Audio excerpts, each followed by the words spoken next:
नमस्कार दोस्तों, how to improve in chess with the help of a mobile phone black pen series में आप सबका स्वागत है। मैं क्रेज़ी बिशप ऐप में 11 के वाइट कलर से खेल रहा हूँ। E4 पे F6 D4। इस सीरीज़ के बारे में और इसमें कैसे प्लेयर्स को खेलना चाहिए उसके बारे में आप ब्लैक पेन सीरीज़ का फर्स्ट वीडियो देख सकते हैं। नाइट F3 E6 खेला है, बिशप D3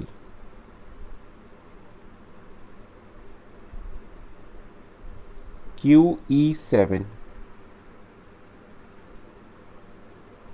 जैसा कि आप देख रहे हैं कि एक तरफ में C4 अपने मूव्स भी चल रहा हूँ, उनको अनाउंस भी कर रहा हूँ, और मेरे पास में जो मेरा मोबाइल रखा हुआ है उसमें मैं इसको ऑपरेट भी कर रहा हूँ। नाइट A6 आया है, मैं भी उसका प्लान यहाँ पर B4 स्क्वायर पर आकर मेरे बिशप को थ्रेट देना है, तो मैं यहाँ पर खेलना चाहूँगा A3।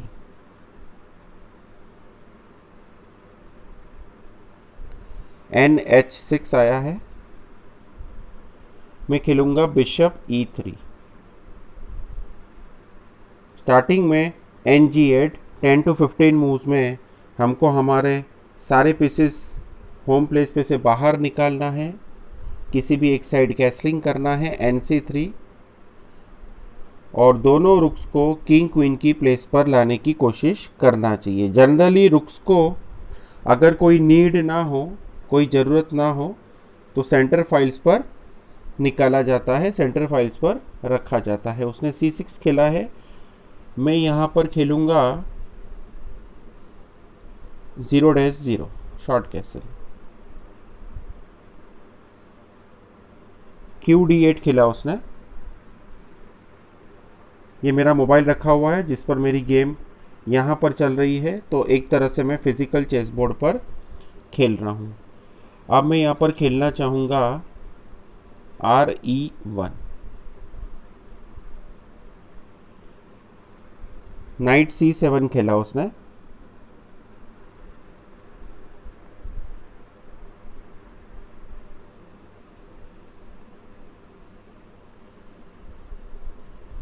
मैं खेलूँगा QD2। अगेन नाइट A6 आया है,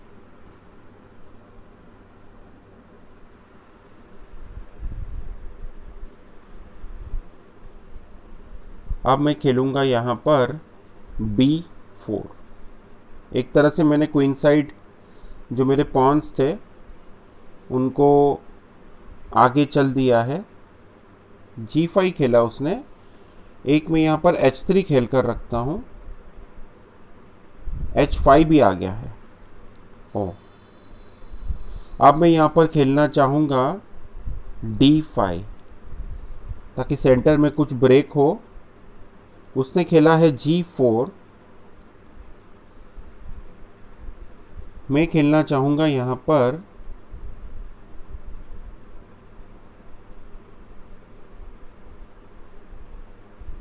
नाइट H2। उसने खेला है यहाँ पर B5।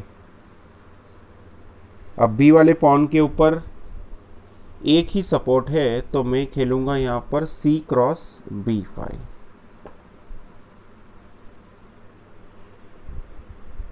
आप देख रहे हैं कि मैं मोबाइल भी ऑपरेट कर रहा हूँ। उसने खेला है Bishop×B4। अब जैसा कि आपने देखा ही है इसके पहले वाले वीडियोस में कि इस क्रेज़ी बिशप सॉफ्टवेयर में 100 लेवल्स हैं A×B4, तो इनिशियल जो भी लेवल्स हैं वो बिगिनर लेवल के हैं, तो वो इस तरह के मूव्स चलते हैं कि जिससे हम गेम में कोई ना कोई एडवांटेज ले सकें। अब मैं यहाँ पर खेलना चाहूँगा Knight×B5।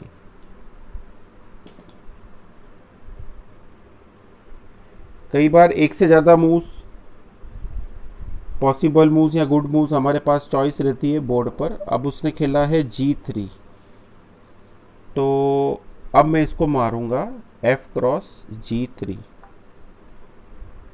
अब मैं मेरे मोबाइल में भी चल रहा हूँ। उसने खेला है E क्रॉस D5, तो मैं खेलना चाहूँगा E क्रॉस D5। उसने खेला है यहाँ पर Q E7, तो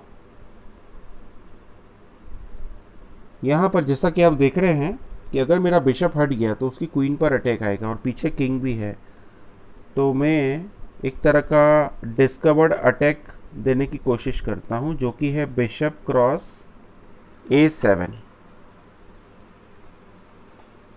कि अब यहाँ पर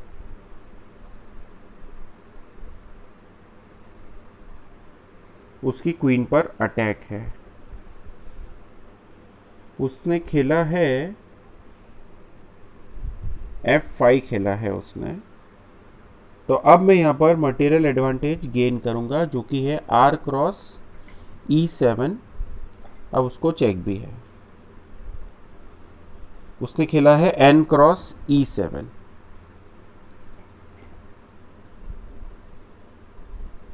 अब मैं खेलना चाहूँगा यहाँ पर एक सिंप्लीफिकेशन मूव, और उससे चेक भी आएगा ND6 चेक।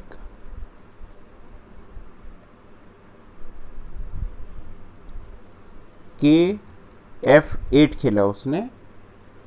अब मैं यहाँ पर खेलना चाहूँगा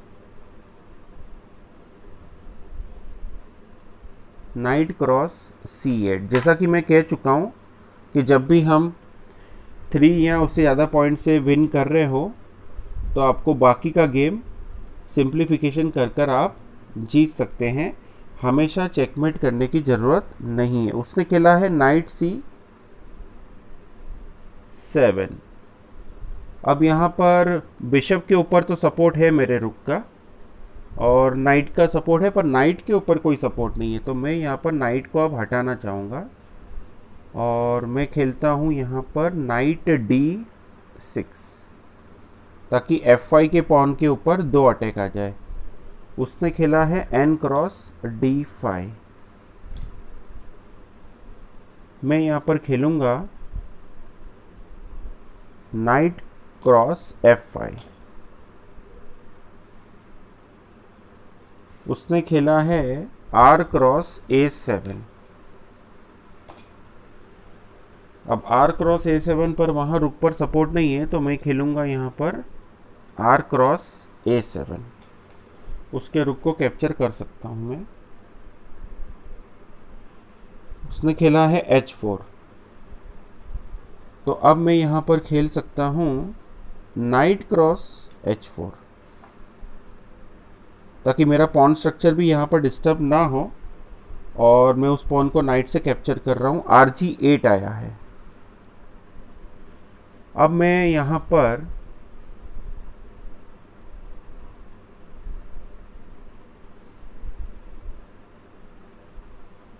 मैं एक कॉम्बिनेशन यूज़ कर सकता हूँ, जो कि है R क्रॉस C7। मैं उसका नाइट मार रहा हूँ, देखिए आगे क्या फ़ायदा होता है। उसने खेला है नाइट क्रॉस C7। अब यहाँ पर मैं एक डबल अटैक टैक्टिक क्रिएट कर सकता हूँ, जो कि है QF4 चेक। KE7 आया है, और मैं खेल रहा हूँ Q क्रॉस C7। तो इस तरह से मैंने मेरे 5 पॉइंट्स देकर ओपोनेंट के 6 पॉइंट्स लिए। किंग E6, तो बिशप C4 चेक। अब यहाँ पर स्क्यूअर हुआ है। स्क्यूअर में ओपोनेंट के 2 पीस एक लाइन में आगे पीछे आते हैं। यहाँ पर वो क्रॉस डायरेक्शन में है। D5 खेला है मेरे ओपोनेंट ने। अगर किंग हट जाता तो पीछे उसका रुक मर जाता। तो अब यहाँ पर क्या खेला जाए। मैं खेलता हूँ यहाँ पर QC6 चेक।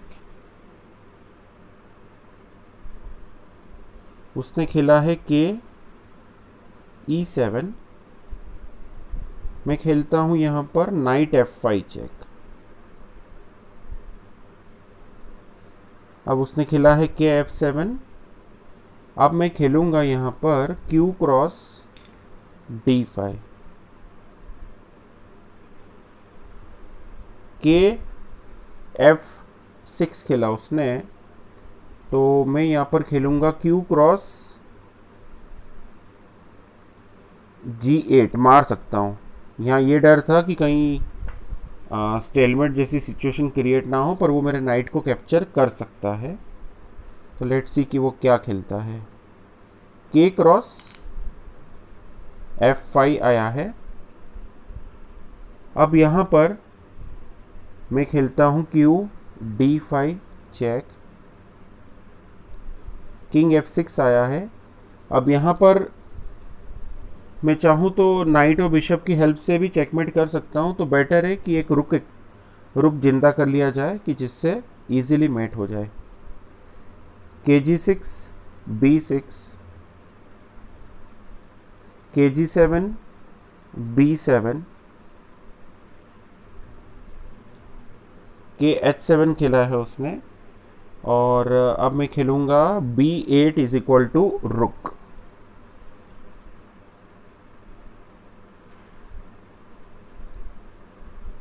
KG6 आया है, तो अब मैं खेलना चाहूँगा RB6 check. KG7 QD7 check.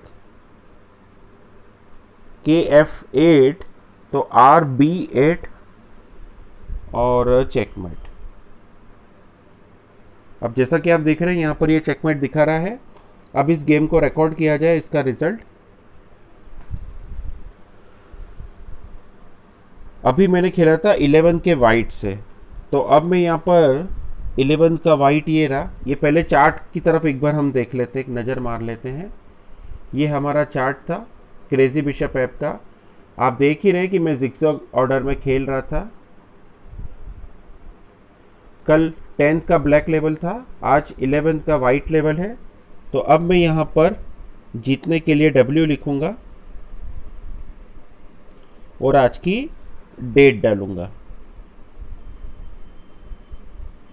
अब यहाँ पर ये गेम का रिजल्ट रिकॉर्ड हो गया।